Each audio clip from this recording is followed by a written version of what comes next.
오프닝 음악과 함께 차분하고 권위 있는 톤으로 시작. 앵커, 미국 내부에서 터져나오는 여러 목소리들. 과연 이것이 이란과의 확정과 종전 사이 미국의 전략적 혼선을 드러내는 것인지 아니면 치밀하게 계산된 움직임인지 오늘 심도 있는 분석을 이어가겠습니다. 부드러운 전환음, 앵커. 미국이 이란과의 긴장 고조 속에서 지상군 투입을 검토하고 있다는 소식이 전해지면서 국제사회의 우려가 커지고 있습니다.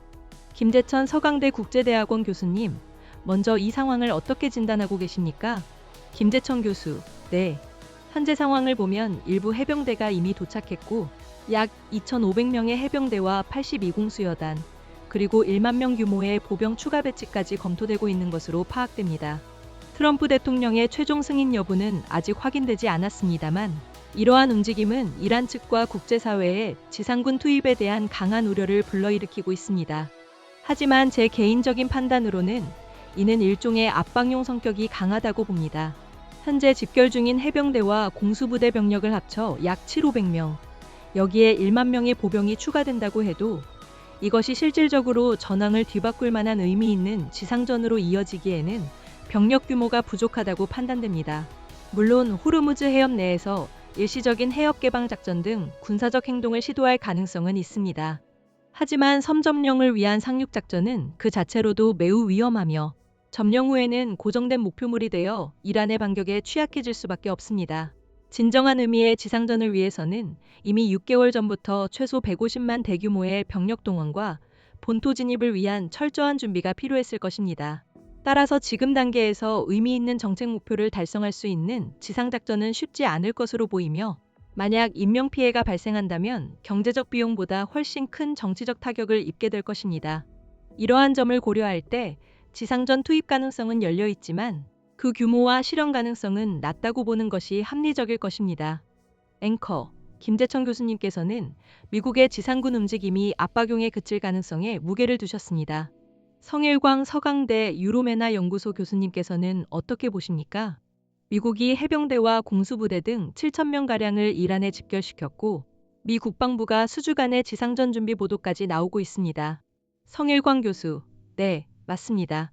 우리 시간으로 4월 7일이 데드라인으로 다가오고 있는 시점에서 만약 이란과의 협상에서 가시적인 성과를 내지 못하거나 이란이 미국의 요구 조건에 대해 아무런 답변을 하지 않는다면 트럼프 대통령이 선택할 수 있는 카드는 매우 제한적일 수밖에 없습니다. 군사적 수단을 사용하지 않는다면 결국 또다시 협상 시한을 연장하는 수밖에 없는데 이렇게 되면 트럼프 대통령의 발언 자체의 무게감이 계속해서 떨어지게 됩니다. 처음에는 강경한 발언을 쏟아내다가도 결국에는 말을 바꾸는 행태가 반복된다면 그의 발언은 더 이상 설득력을 갖기 어려울 것입니다. 따라서 제 생각에는 만약 4월 7일까지 중요한 가시적인 성과가 나타나지 않는다면 트럼프 대통령 입장에서는 군사적 수단을 통해 이란을 더욱 압박해야 한다는 생각을 할 가능성이 매우 높습니다. 실제로 지난 2월 말에도 핵협상이 난항을 겪자 군사적 수단을 사용할 수밖에 없다는 경고를 직접 실행에 옮긴 바 있습니다. 그렇기 때문에 이번에 추가적인 유예 기간을 줄지 혹은 4월 7일을 마지막이라고 생각하고 준비된 군사작전을 실행할지는 알 수 없습니다. 하지만 막다른 골목에 몰린 트럼프 대통령의 입장에서는 군사작전 외에는 다른 선택지가 없을 수도 있다는 점을 간과할 수 없습니다. 앵커, 갈리바프 이란 국회의장은 미국이 겉으로는 협상안을 내놓고 뒤로는 지상전을 준비하고 있다고 비난했고 이란 역시 트럼프 대통령의 시간 끌기 전략에 대한 불신을 표출한 바 있습니다. 이러한 불신이 협상에 큰 걸림돌이 되고 있다는 지적도 나옵니다. 김재천 교수님, 이란 측의 불신을 어떻게 보십니까? 김재천 교수, 충분히 이해할 만한 우려라고 생각합니다. 지난해 6월 12일간의 전쟁 당시에도 대화 분위기 속에 기습 공격을 받았다는 점에서 이란은 분명히 뒤통수를 맞았다는 생각을 할 수밖에 없을 것입니다. 특히 이번에는 오만이 중재에 나서 제네바에서 의미 있는 핵협상이 진행 중이었음에도 불구하고 기습 공격을 받았다고 느낀다면 그 불신감은 더욱 커질 수밖에 없습니다. 현재 미국이 집결시키는 지상군 규모가 그리 크지 않다는 점을 감안할 때 대화를 시도하면서도 언제든 기습적인 지상전을 감행할 수 있다는 우려는 충분히 제기될 수 있습니다. 하지만 제 개인적인 견해로는 트럼프 대통령의 움직임이 단순히 군사적인 준비에만 국한된 것은 아니라고 봅니다. 물론 중부사령부나 국방부의 입장에서는 군사적 측면에서 대비를 하는 것이 맞을 것입니다.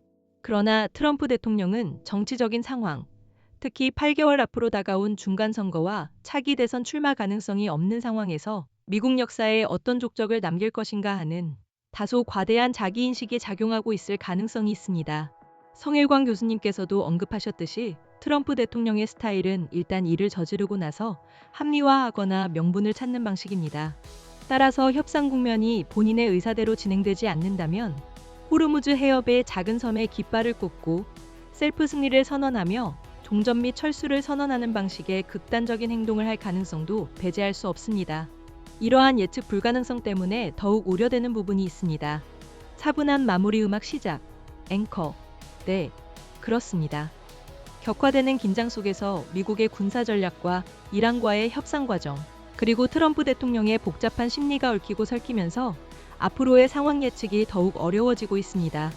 오늘 귀한 분석 제공해주신 김재천 교수님, 성일광 교수님께 감사드립니다. 음악 점점 커지면서 마무리.